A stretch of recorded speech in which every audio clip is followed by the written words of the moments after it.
Hi everyone, welcome back to my channel. My name is Nicole and this channel is all about health, wellness, and designing your dream life. In today's video, I'm going to be talking about how to reduce muscle soreness after a workout.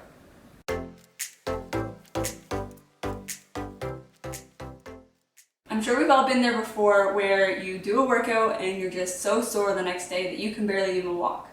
Normal everyday things like going upstairs or even sitting on the toilet becomes impossible to do. And while muscle soreness is a normal part of muscle growth, it can sometimes be very debilitating. So today I want to talk about some things that you can do to actually minimize that. This can actually be broken down into two parts. The first is the things that you do immediately after your exercise to reduce that delayed onset muscle soreness. The second part of it is the things that you can do after the DOMS has already set in. So this is like 1 to 2 days after your workout. So immediately after your workout, what should you be doing? The first thing that you should be doing is foam rolling. So one myth that I actually want to debunk right now is that a lot of people think that you should be stretching after your exercise. And while yes, you can stretch after your exercise, it's not going to do anything to stop that muscle soreness from coming on. Stretching itself does not stop your DOMS, but foam rolling can. So foam rolling is actually a form of self-myofascial release, aka self-massage. And what it actually does, just like the name implies, it helps to stretch and loosen the fascia around the muscle. So when you do some foam rolling, you're massaging your own muscles, which helps stretch and loosen that fascia and reduces any sore spots. And it does this by improving blood circulation. So in order for our muscles to heal, it needs oxygen, and the blood carries the oxygen to our muscles. So we want to make sure that we're increasing the blood flow to those muscles so that they can have the best chance of recovery. Okay, so now that we've foam rolled, the next thing that we can be doing immediately after our exercise is cold immersion therapy. And yep, you guessed it, that means that you want to do an ice bath. Now, I've never personally done this because I'm way too chicken to do it. But what you can do is either fill up a tub with some ice and some water and get in, or you can have a cold shower afterwards.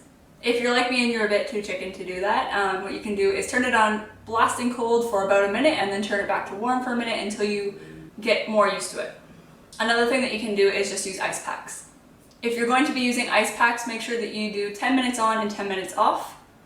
If you're using normal ice, then you can put it directly on your skin, but if you're using a gel ice pack, those ones can actually get way too cold, so make sure that you put a towel between your skin and the ice pack. Okay, so we've done our foam rolling, we've had our cold shower. The next thing that you want to be doing is making sure that you're recovering your muscles by getting the best nutrients into our bodies.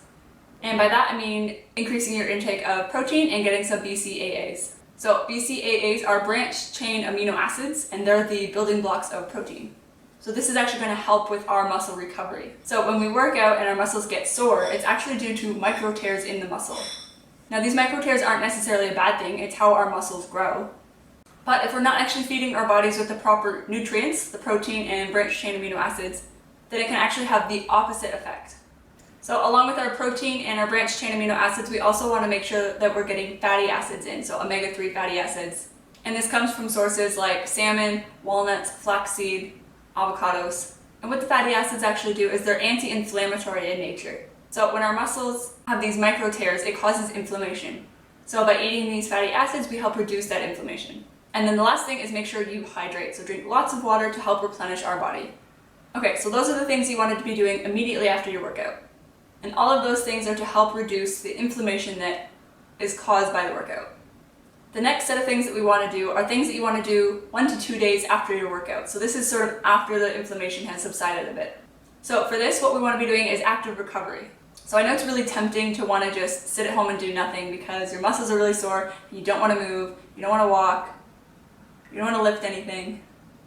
But that's actually going to be the best thing for you. So you want to be doing gentle movements. So for example, if you did a leg day and you can barely move your legs, go for a nice little walk. You'll notice that as you're walking, your muscles start to feel a little bit less sore. Or if you sit for too long, you'll notice that your legs feel more sore. So you want to make sure that you're giving your body lots of movement. And again, that's to help increase blood flow and circulation. So the more oxygenated blood that we can get to our legs, the better. Another thing that you can be doing is using physio cream or magnesium cream and just rubbing that on your sore muscles. So those two things, in addition to keeping up with the other things that we're doing, you want to continue to have a good diet, you want to continue to drink lots of water, And you can even do some foam rolling for the next couple of days. Alright, so after your next intense workout, give those things a try and see how you feel. If you're sore for more than 1 to 2 days after your workout, then what you need to do is probably dial back your exercises a little bit. You might be pushing your body a bit too far. It's really important to be following these tips so that you can recover faster and get back to your exercises. You might find that if you're not making any progress, it could be due to delayed onset muscle soreness, which is limiting your ability to continue your exercises, and you're not getting that progressive overload. Alright, that's it for today. Let me know in the comment section down below if you have any tips or tricks that you do to help relieve your muscle soreness. Which of these tips are you already trying, and which one are you excited about trying yourself?